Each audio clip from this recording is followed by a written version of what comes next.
দৈবকী দেবীৰ গৰ্ভ জন্মগ্ৰহণ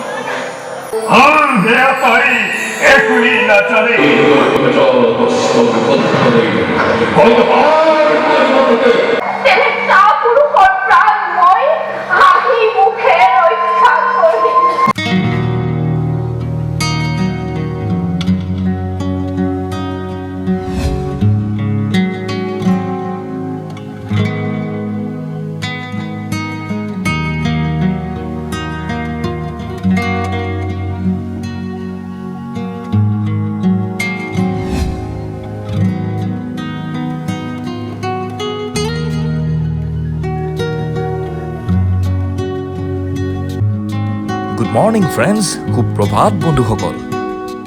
আপোনালোকে চাগে ভাবিছে যে মই ইমান পুৱাই পুৱাই ক'লৈ যাবলৈ ওলাইছোঁ। বহুদিনৰ হেঁপাহ আছিল মাজুলীৰ ৰাস চোৱাৰ, আৰু এইবাৰ এই হেঁপাহটো পূৰণ কৰাৰ সুযোগ পাইছোঁ। আৰু সেইবাবে ভাবিলোঁ অকলেনো কিয় যাওঁ, আপোনালোককো লগত লৈ যাওঁ। গাড়ীখনৰ পেটটো ভৰাই লওঁ আৰু বলক মোৰ লগত মাজুলীলৈ। গুৱাহাটীৰ পৰা মাজুলীলৈ দূৰত্ব ৩৩০ কিলোমিটাৰ, ভায়া নিমাতী ঘাট হয়। নিমাতী ঘাটলৈ ৩১৫ kilometre according to Google map, আৰু টাইম দেখুৱাইছে 6 hours 45 minutes। মানে একজেক্টলি মই ষ্টাৰ্ট কৰিছোঁ 4:30, চ' মই 10:30 মই গৈ পাম, আৰু একজেক্টলি 10:30 মোৰ ফেৰীখন ডিপাৰ্ট কৰিব মাজুলীলৈ। চ' মই চেষ্টা কৰিম আধা ঘণ্টা আগত পাবলৈ। এই ধুনীয়া জাৰ্ণিটোৰ লগত মাজুলী আৰু মাজুলীৰ ৰাসৰ বিষয়ে দুটামান কথা জানি লওঁ আহক। মাজুলী অসমৰ ব্ৰহ্মপুত্ৰ নদীৰ মাজত থকা এটা বৃহৎ নদীদ্বীপ আৰু অসমৰ এখন জিলা। ২৭ জুন ২০১৬ চনত মুখ্যমন্ত্ৰী সৰ্বানন্দ সোণোৱালে মাজুলীক জিলা ঘোষণা কৰাত মাজুলী ভাৰতৰ প্ৰথমখন নদীদ্বীপ জিলা হৈ পৰে, আৰু সেই সময়ৰ অসমৰ মুঠ জিলাৰ সংখ্যা ৩৩খন হয়। পূৰ্বতে এই যোৰহাট জিলাৰ এটা মহকুমা আছিল। মহাপুৰুষ শ্ৰীমন্ত শংকৰদেৱ আৰু মাধৱদেৱৰ উদ্যোগৰ সত্ৰসমূহ লৈ ই মহাপুৰুষীয়া বৈষ্ণৱ ধৰ্ম আৰু সত্ৰীয়া সংস্কৃতিৰ পীঠ কেন্দ্ৰ হৈ পৰে। সেয়েহে মাজুলীক সত্ৰ নগৰী বুলিও কোৱা হয়। মাজুলী নামটোৰ অৰ্থ হ'ল নৈৰ মাজৰ ডাঙৰ চাপৰি বা দ্বীপ, অৰ্থাৎ বৈ যোৱা নদীৰ মাজৰ ভূখণ্ড। শ্ৰীমন্ত শংকৰদেৱে ধৰ্ম তথা সংস্কৃতিৰ প্ৰচাৰৰ বাবে বেলগুৰিত প্ৰতিষ্ঠা কৰা সত্ৰত ১৫২২ চনত শ্ৰী মাধৱদেৱৰ সৈতে প্ৰথম সাক্ষাৎ হৈছিল। শংকৰ মাধৱৰ এই মিলনক অসমীয়া সাহিত্যত মণিকাঞ্চন সংযোগ আখ্যা দিয়া হৈছে। বৰ্তমান মাজুলীত থকা মূল সত্ৰকেইখন হ'ল দক্ষিণপাট সত্ৰ, গড়মূৰ সত্ৰ, আউনীআটী সত্ৰ, কমলাবাৰী সত্ৰ আৰু চামগুৰি সত্ৰ। প্ৰতি বছৰে নৱেম্বৰ মাহত মাজুলীত ৰাস মহোৎসৱ পালন কৰা হয়। মাজুলীৰ সত্ৰসমূহত অনুষ্ঠিত কৰা ৰাস মহোৎসৱত জাতি, ধৰ্ম, বৰ্ণ নিৰ্বিশেষে সকলো শ্ৰেণীৰ মানুহ জড়িত হৈ পৰে। চামগুৰি সত্ৰ, ভোগপুৰ, বিহিমপুৰ, কমলাবাৰী, দক্ষিণপাট সত্ৰ, আউনীআটী সত্ৰ, গড়মূৰ সত্ৰ, উত্তৰ কমলাবাৰী আদি সত্ৰসমূহৰ লগতে ৬০খনৰো অধিক মঞ্চত ৰাসলীলা উদযাপন কৰা হয়। ৰাস মহোৎসৱ পতা হয় ভগৱান শ্ৰীকৃষ্ণৰ জন্ম আৰু ৰাসলীলাবোৰৰ ওপৰত। যেনে ভগৱান শ্ৰীকৃষ্ণৰ জন্ম কেনেকৈ হৈছিল, কি পৰিস্থিতিত হৈছিল, তাৰ পাছত শ্ৰীকৃষ্ণ জন্মগ্ৰহণ কৰি কেনেকৈ শত্ৰুক বধিছিলে, দুষ্টক দমন কৰিছিলে, ৰাক্ষসখিনিবোৰক বধ কৰিছিলে, আৰু শেষত কংসক বধ কৰিছিলে। ৬০খনমান মঞ্চত নাটকৰ জৰিয়তে পৰিৱেশন কৰে, আৰু এই নাটকবোৰত অসমৰ জনপ্ৰিয় শিল্পীসকলে অংশগ্ৰহণ কৰে।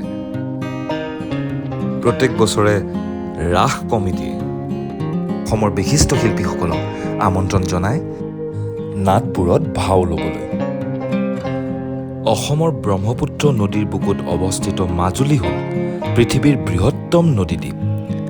গিনিজ বুক অফ ৱৰ্ল্ড ৰেকৰ্ডত মাজুলীক বিশ্বৰ সৰ্ববৃহৎ জনবসতিপূৰ্ণ নদী পাৰৰ দ্বীপ হিচাপে স্বীকৃতি দিয়া হৈছে। বৃহত্তম নদীদ্বীপ হোৱাৰ লগতে মাজুলীখন অসমৰ বৈষ্ণৱ সংস্কৃতিৰো প্ৰাণকেন্দ্ৰ। মাজুলী আগে যোৰহাট জিলাত অন্তৰ্ভুক্ত আছিল, যদিও 2016 চনৰ পৰা মাজুলী এখন সুকীয়া জিলা হিচাপে স্বীকৃত হৈছে। কোৱা হয় যে দিহিং আৰু ব্ৰহ্মপুত্ৰৰ গতি সলনি হোৱাৰ ফলত এই নদী দ্বীপটোৰ সৃষ্টি হৈছিল।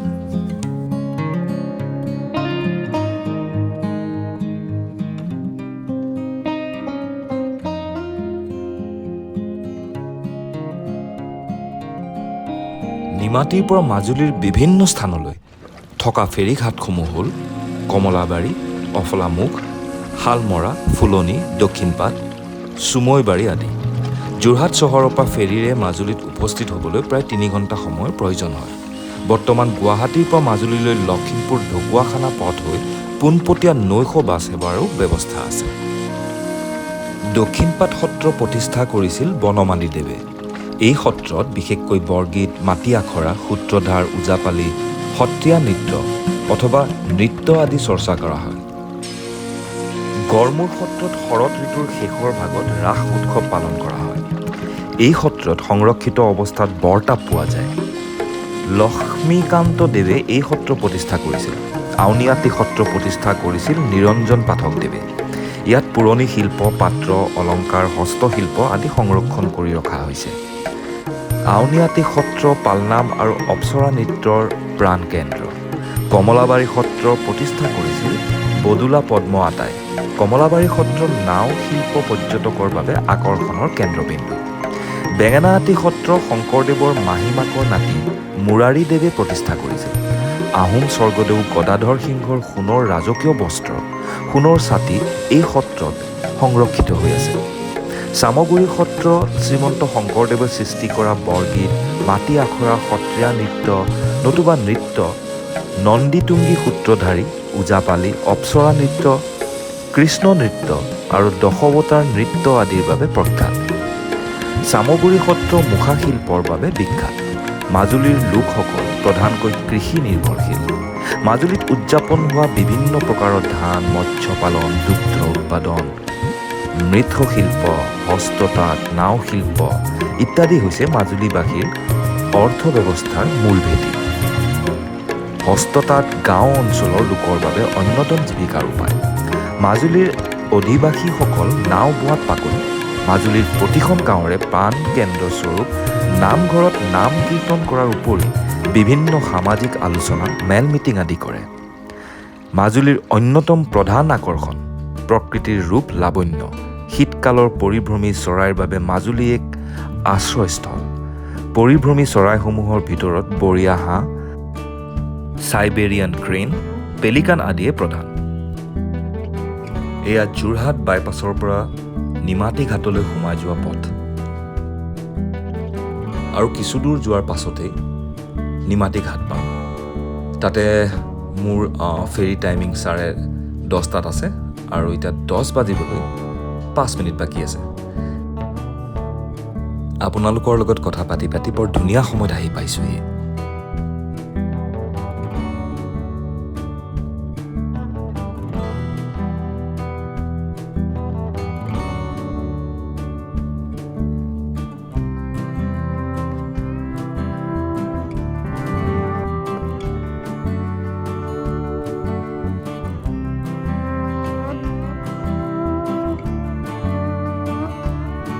নিমাতী ঘাটলৈ গৈ থকাৰ সময়ত এনেকৈ ৰাস্তাত বিভিন্ন ধৰণৰ ৰাস উদযাপন সমিতিৰ দ্বাৰা বনোৱা গেট দেখিবলৈ পোৱা যায়। খুব কালাৰফুল হয়।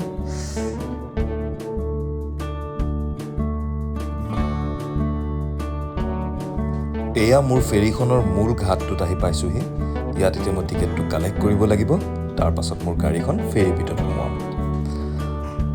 এইখিনি সময়ত খুব ৰাছ হয়। ৰাসৰ সময়ত দেশ বিদেশৰ পৰা পৰ্যটক আহে। সেইকাৰণে ইয়াত টিকেটটো পাবলৈ খুবেই দিগদাৰ। মই বহুত আগতেই বুক কৰিছিলোঁ বাবে মই টিকেটটো পাবলৈ সক্ষম হ'লোঁ। আপোনালোকেও আহিলে মাজুলীলৈ যদি প্লেন কৰে তেতিয়াহ'লে টিকেটটো কেইবাদিন আগতেও আপোনালোকে বুক কৰি থ'ব, তেতিয়া প্ৰব্লেম নহয়। ফেৰীখনৰ ভিতৰখন কিছু ধুনীয়া, আহক চাওঁ। কৰ্মচাৰীসকলৰ কিটচেন, বেডৰুম, এইটো ডাইনিং কেবিন, আৰু এইটো হৈছে মেইন ককপিট। ইয়াৰ পৰাই জাহাজখন চলোৱা হয়। জাহাজখন কিছু বিশাল, এইখন জাহাজখন দূৰৰ পৰা দেখুৱাইছোঁ। আৰু এই জাহাজখনত বহুত গাড়ী ইয়াত ধৰে।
Majuli, here I come।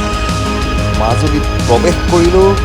এয়াই হৈছে বৃহত্তম নদীদ্বীপ মাজুলী। আহক মোৰ লগত।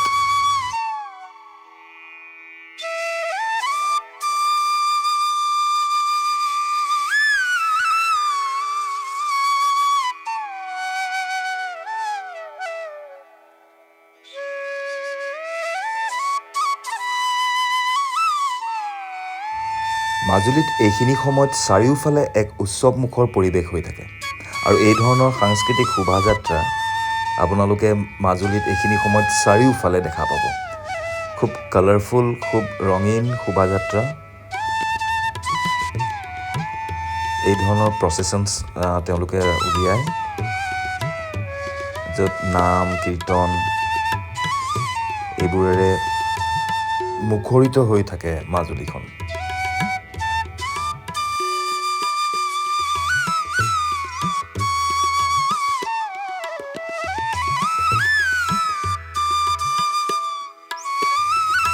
মাজুলীৰ মানুহবোৰ খুবেই চিম্পল আৰু খুবেই মৰম লগা হয় আৰু খুবেই হেল্পফুল।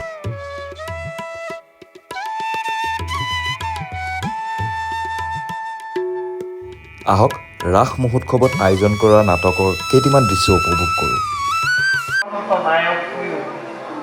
তার পরর ক্ষমতা অধিকার করে স্বেচ্ছাচারীভাবে ভারতের প্রদাতনিত মহিম করে বেড়াই এই সন্দিগ্ধ যথাযথ ভাবে ভারতের জন্ম ধরি মোর সহায় দিব লাগিব। গোকুলৰ যশোদা দেৱীৰ গৰ্ভ অৱতীৰ্ণ হোৱা, ময়ো দৈৱকী দেৱীৰ গৰ্ভ জন্মগ্ৰহণ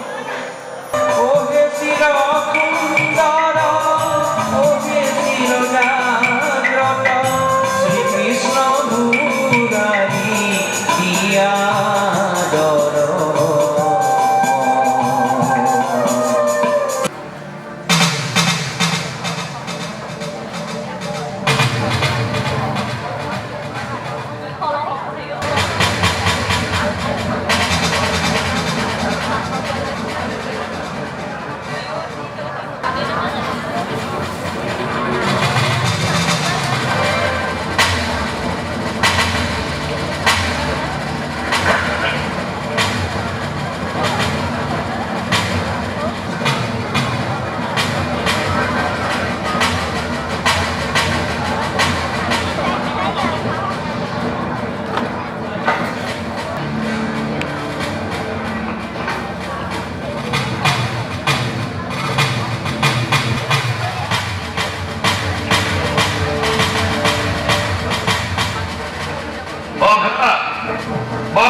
তাই একই না চলে সবাই কোথাও ক্ষমা করি হরিমতায় প্রফুল্ল চিত্তে সদাই রাখিবা বলি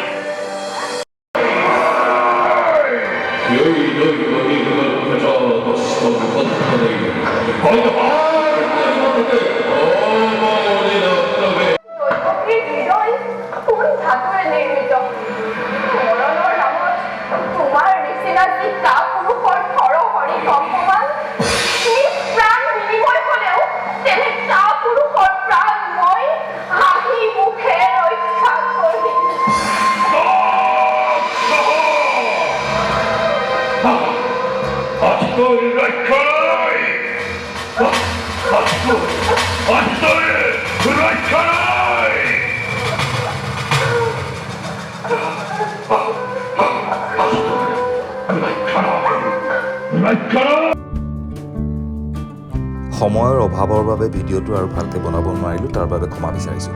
এয়া হৈছে STC বাছ ষ্টেণ্ড। ইয়াতে আপোনালোকে ঢকুৱাখানাও যাব পাৰে, যিসকলে লখিমপুৰ যাবলৈ বিচাৰে ইয়াৰ পৰা যাব পাৰিব, বা ইয়াৰ পৰা আপোনালোকে যোৰহাটো যাব পাৰিব।